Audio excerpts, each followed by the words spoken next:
All right, tonight, the debate, lots to get to, and it's ironic, but Lenny McAllister, Natalie Benjavinga, and I were talking in our last segment before the debate started on what we thought had to be discussed. What's going on with Israel and Iran after Iran launches those 200 missiles into Tel Aviv and the state of Israel. They did that. That was the opening question for both of these gentlemen who are trying to become the vice president of the administration who will take over in 2025. Get to their thoughts in just a moment. And then we talked about, and Lenny brought it up just literally moments before the top of the hour, climate change, something Natalie said that had to be talked about, and they did talk about it, from Helene and everything that's been happening in our country with these crazy weather stories that just continue to cripple many of us in this nation when it comes to financial issues, losing property, the loss of life. So those two things were on the table. Now, as far as the response, as far as the Middle East, Governor Walz was basically talking about what he would like to see happen as far as the future moving forward. But when it came to Senator Vance, he said simply they should be able to do whatever they want to do as far as retaliating in their response, meaning Israel, against Iran. And we should support them because we are their ally.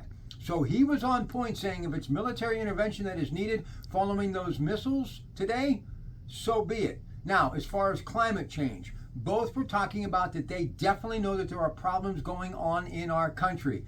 One talking about solar panels, and then Senator Vance jumped in and said solar panels that need to be made in America by American workers, because some of those panels are being made and parts for those solar panels in China.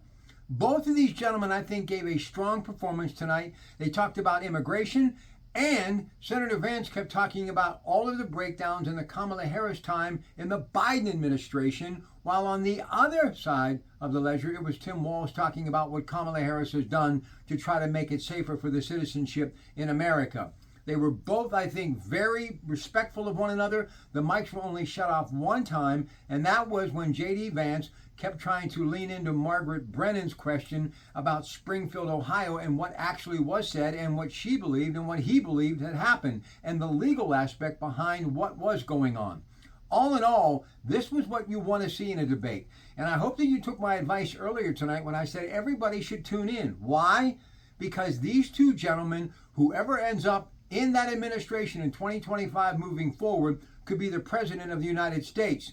But I think tonight we should both be very happy to be Americans in what we witnessed between the Democrat Tim Walz and the Republican J.D. Vance. They actually gave us a debate with some substance, and they talked about stuff that needed to be talked about, like climate and definitely what's going on, the big story in the Middle East. Don't forget my colleagues throughout the day tomorrow, and of course KDKA News will have the back check of everything that happened tonight. Now, tomorrow night on my show, we're going to have some guests to look back at it as well, and we're going to give you a chance to phone in with your thoughts when we get together after local news at 6. And throughout the night, CBS Radio News will recap it for you. Hear the big debate, the vice presidential debate, heard on KDKA 100.1 FM AM 1020. And if you don't have that Odyssey app, you need to get it. It's free.